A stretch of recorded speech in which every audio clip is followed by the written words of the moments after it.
Interesting one, long one here. Tier set design questions. Honestly, one of my favorite features, one of the things that I'm looking forward to the most in 9.2, really going to shake up a lot of specs.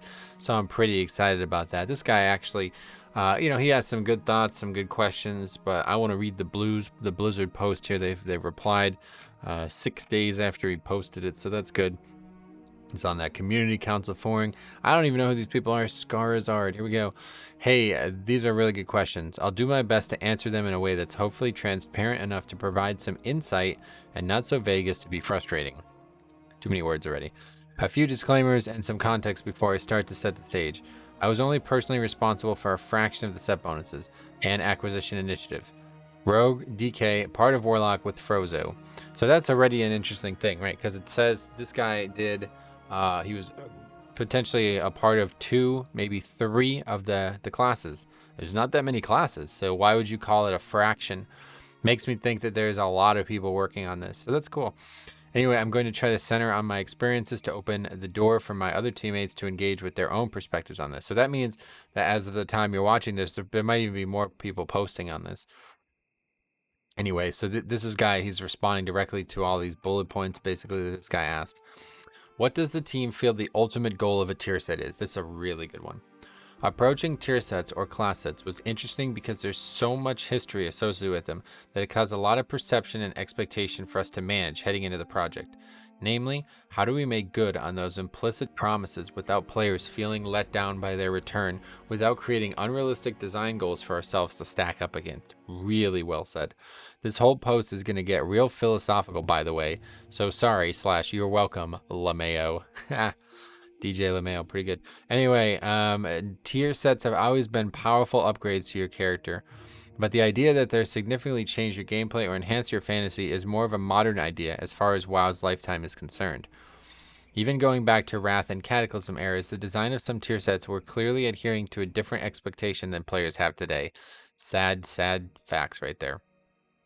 It's absolutely true that some instances of raw stat addition like resource generation functionality changed the rotation for some classes.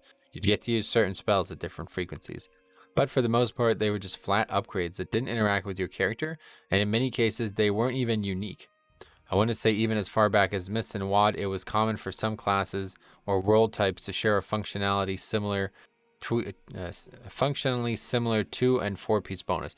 And that's an interesting point that's get brought up because like even if you look back at like classic tier lists or classic tier sets, some literally are just like MP5. It's just like mana, free mana. You know what I mean? It's kind of funny how far it's come. Even among those expansions, though, it was common for a few set bonuses to rise to the top of the conversation. As a Frosty K main, I can say Nighthold, big surprise, was the biggest impact on me. But every class and spec has a few defining memories of a design that were so cool that made their entire patch better as a result. Some even ended up as a baseline, talented, or rift on and referenced in legendaries, conduits, etc. down the line. Yeah, I mean, so the Blood DK Cataclysm tier set is now a legendary, but nobody uses it because they made it a party-wide buff instead of a raid-wide buff, and that makes it useless. But it is a legendary. Anyway, our goal with 9.2 was to try and make sets that evoked those responses as much as possible. So that said, a broad summary of our goals were that for 9.2, set bonuses had to do any, or if possible, all of the following. This is where it gets interesting. Meaningfully change your spec's rotation. Enhance your spec's core fantasy, or give other elements of that fantasy that space to shine. Enhance a spec's mechanical identity or niche. And secret bonus goal, as these sets do not exist in a vacuum, introduce bonuses that work with the metagame systems present so they feel intuitive and synergistic rather than disruptive and obtuse. This one's obviously hard to get perfect, but it's still a goal. And so I just don't really think that these kind of things need to be in the game anymore, because what you're describing there sounds like it should just be what Legendary's goals are, right? I mean, this is this is just something that doesn't really. It's like back in the day, especially he's talking about like Cataclysm and Mop. There was nothing else but tier sets that did this, right? But now, from Legion and onward, there's legendaries, there's conduits, there's all kinds of different stuff that you can maximize, you can mix and match for your character So you kind of don't really need to be doing this anymore. And this is like another level of system on top of all the other stuff, which a lot of people seem to not like, but this one seems to be universally looked at as it's going pretty well. Okay, anyway, I'm not quoting an exact document here, and not everyone's going to agree with what these mean exactly. So I'll dive a little deeper on these further below. However, the ultimate goal is that by adhering to these guidelines, we have a greater chance now and in the future tier sets to make even more lasting gameplay memories than people tell stories about tiers and expansions later. And as a little treat to us, we get to experiment and learn more about what players like and don't in ways that don't necessitate a full-scale class rework or update that players might sometimes expect alongside larger or more significant updates. And I can tell you right now, if you're going to listen to this, yeah, Blood Death Knight really likes doing a lot of damage in AoE. So let's just go ahead and keep making tier sets that do that. That sounds great to me. I will take it. I love the concept of the DK tier set, honestly, and I hope that that will be something that they can continue, maybe even make part of Dancing Ruin Weapon baseline there. Anyway, how are tier set bonuses chosen? That's a great question. Lots and lots of iteration, with those above goals as our sort of guiding star. For us, we choose or assign classes based on comfort and, generally speaking, who was most passionate about which ideas. From there, we'd each just show off our ideas, give and take feedback on the designs, and tweak them until we liked them enough to show off in one big blast, like we did in November of PTR, I think. Time is fake. No, it's not. Well, maybe I could agree with that, actually. Anyway, I think for 36 bonuses, our team had a pretty good reception, generally speaking. Yeah, I would say, generally speaking, very good reception, which made me happy to see, knowing how much work was put into the whole package. For Frosty Gay, I personally wanted to see Glacial Advance, a talent that's never really seen significant play due to the opportunity cost of its talent row, tapped into via a different activator.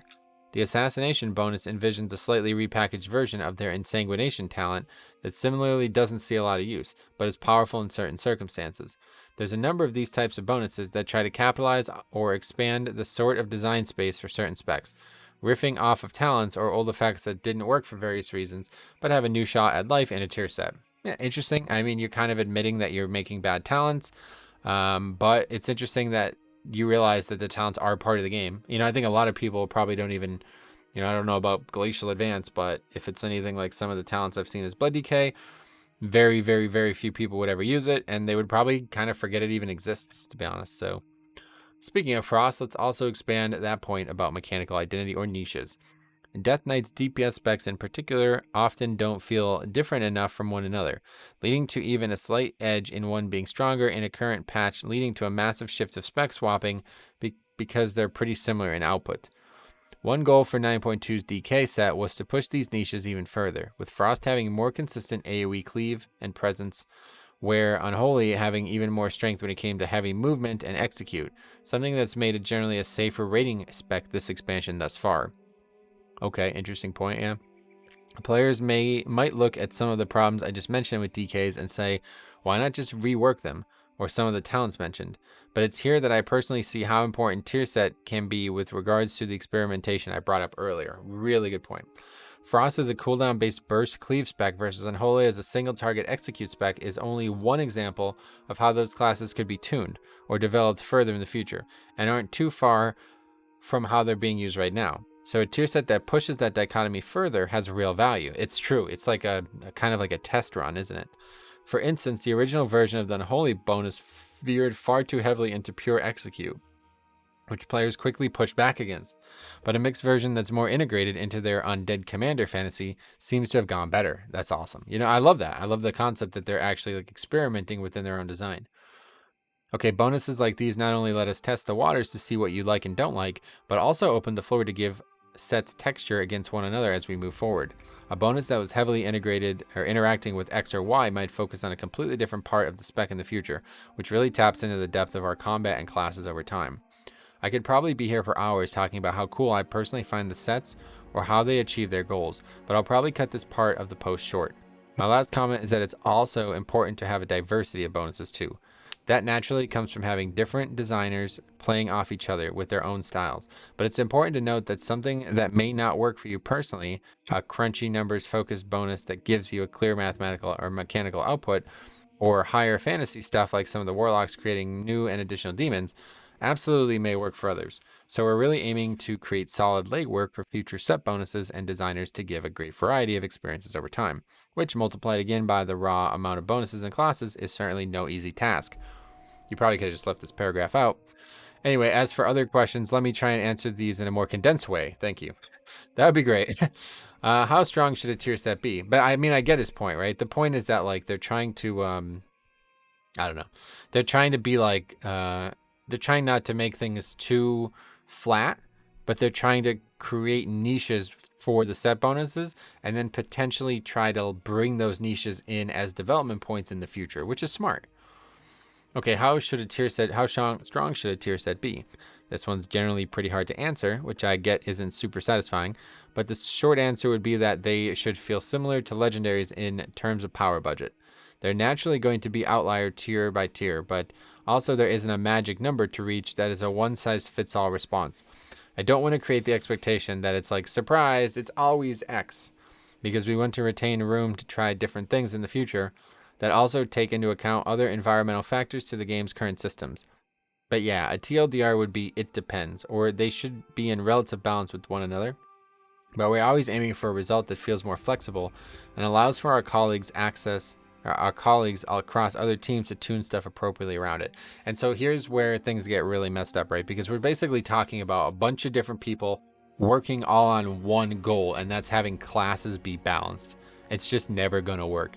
And the more I read posts like this and the more I think about this and the more I think about, if I was to make my game, a game of my choosing, what it would be like, the more I think it's like, you know what, man, balance is actually killing this game's development, because it's like, you can't, and I'm really glad that he answers this way, because, them saying like, oh, every tier set has to do this. It's like, that would be awful, right? Because then you would never have interesting tier sets or interesting legendaries or interesting things in general. But the problem is you can't have an interesting thing for every single spec. It's just not like, you don't have that type of creativity. Like, it's just very, very difficult to do that creatively. So it's sad. It's unfortunate, but that's what this game is. And so the people who like, kind of flip pages over and over again looking for like that 5% difference in the top to bottom, it's like, dude, that's pretty good, man. You know what I mean? Like, as long as the classes are fun, and I think that is actually the true strength of Shadowlands, and it's getting even better in 9.2 thanks to this and the double legendary stuff. It's like, dude, classes are so freaking good right now, man. They're the best I think they've been in years. Like, so I don't know when I would say they're, because like Legions were historically looked at as good, but I think a lot of specs were just way too powerful. Like, I don't really think the Delta was very good. It wasn't very under control. So even though like Blood DK was really fun, I think it's more fun now because it's kind of more balanced and it's very powerful still. Like, it doesn't feel like, I mean, you look at, everybody seems to not think it's very good at all, but I'm feeling extremely powerful on Blood DK. So anyway, how is acquisition determined? Another one that's hard to say definitely. Many of us weren't at Blizzard or working on WoW when the old tier sets were around. Yeah, some of you guys probably weren't even born. Anyway, and the game's changed since then as well, which is why we invested in making tier sets this time feel really integrated to the overall endgame experience. That is to say, obtainable via the Great Vault probably, which also didn't exist then, and from non-rating activities. This one's going to come off as vague, but that's because honestly we're trying a lot of new things that weren't true of previous tier sets. So to say definitely one way or the other might end up being a broken promise. That said, it feels right to us that something that's been kind of iconic for WoW's endgame is achievable by anyone who plays it, even players who join late or swap classes mid-tier, which is the big goal around the creation catalyst. I don't know what that is. There'll be more information on that specifically soon, I guess. So I won't go too deeply into here.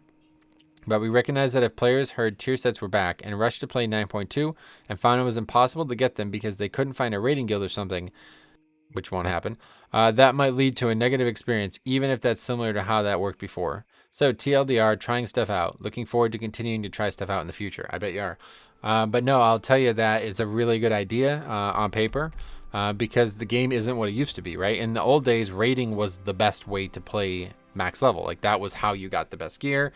That was the pinnacle of the achievement element of the game, like the hardest content in the game. That's just not true anymore. And I don't think PvP really matches up, but it's still there, so you have to recognize it. But yeah, Mythic Plus and rating being on that parallel grounds for distribution of power is very important for the game. Unfortunately, it's killed rating, and it's one of the main reasons why I've stopped rating progressively, because it just doesn't feel commensurate. Like, I can get so much more challenge and kind of feedback from that challenge when I do keys than I can while I'm rating, because rating is just a lot harder and it's way longer and it's a lot more long term. Where Mythic Plus, I can go in, be challenged, get that feeling, satisfaction of success, and move on. So that's kind of unfortunate, but I do think that they've measured the difficulty versus the reward properly here with tier sets. So, and we'll see if that's talked about here, but either way, I like that. Are active effect tier sets ever considered? No. What the fuck? Just say that. Lastly, not really. Actives have their place in WoW. Like, so, I mean, how would you even activate it? Like, some trinkets or special weapons, but often come with trade-offs for us design-wise that don't currently feel right for tier sets. For example, they tend to be harder to use for the average player, but incredibly potent as skill level increases due to compressing, overlapping their effects with certain other buff windows for multiplicative effect. On the other hand, a lot of our passives tend to be active in the sense that you need to perform specific gameplay actions to get the benefit, like pressing pistol shot or consuming a proc that you build up over time, which tend to work out better with the flow of WoW's combat and be generally easier to tune. Yeah, I'll tell you what, if they ever made an active set bonus, that would be awful. It's got to be something that's useful and interesting that can happen from you acquiring the gear. You don't want a whole new spell randomly. At least I don't. I don't want to give the impression that we'd never try actives on a tier set, though. I hope that you would not, because that would be really annoying. Now, how would you activate the ability? Like, it doesn't even make sense. Which piece would you have to use for it to work? Anyway, just that there's enough added complexity with actives that you'd expect it to have to be a pretty awesome theme or special situation to be worth the cost of barriers associated. That's a legendary. You're talking about a legendary. Don't ever make a tier set like this. TLDR, they weren't in the conversation for 9.2. Have things running against them, but could totally be in the conversation for future set. No. Okay, let's read the next guy, though. Scald, he posts a little bit of a smaller comment. For your question about Resto Shaman, the driving design intent was to make a healing set bonus that felt fundamentally like Resto Shaman. Chain Heal and Totems are very core Shaman spells. While Chain Heal has fallen a bit out of favor in Shadowlands, that is due in part to how legendaries and covenant-related systems have altered the healing per mana of Resto Shaman. From a design perspective, that means there's an extra roadblock to make a cool Chain Heal set bonus, but it doesn't necessarily mean Chain Heal is off the table. The first iteration of the Resto Shaman set bonus is tried to build an engine around Chain Heal and Spirit Link Totem, but in addition to specific Spirit Link timing concerns, that would have had the issue of either pushing Chain Heal to the front of Shaman heals at the time, or not being enough to overcome the HPM concerns and end up being unused, depending on how tuning worked out. So we moved towards a bonus that builds on an engine around critically hitting, which synergizes with core mechanics of Resurgence, and rewards you for casting Chain Heals some amount of the time. Broadly, players understandably look at set bonuses through the lens of how they're currently playing the game. Sometimes the designer is trying to accent part of their class's identity that has fallen out of favor, rather than something that already feels important to them. That distinction can lead to that disconnected feeling, but ultimately we all hope for the same thing in the end. Fun gameplay that resonates with our class's core fantasy. That's really well said. That's a great way to end it there. So I like these posts, man. I'll tell you what, this is really good. I think it's going well. A lot of people are like critical because, there's a lot of posts in here. Frankly, there's way too many fucking posts in here. Like, nobody's going to read every single one of these and reply to them all. So that's just stupid. They really set themselves up for failure with that, because you shouldn't be able to post some of this shit. Like, Blizzard should instead have made posts and then have people's thoughts posted in them, and then you reply in that way. So, but anyway, I really like what I heard about a lot of the, especially the whole fantasy versus power thing. It does feel like they hit a really good chord here with the tier sets this time around. So I'm very much looking forward to this. This is definitely one of the most anticipated things I have ever seen come in a patch. I mean, honestly, I really like the essence system at the end and things like, in BFA, like Titan Forging, or Corruption. But this is way more interesting because it seems like it's going to be a lot more cut and dry. And once you get it, it's going to be very powerful, and then you'll be able to interact with that power for the rest of the season. And it's already getting me thinking about playing other specs, which I hope I will do, but I probably won't. But I hope I will, because it sounds like I would enjoy it.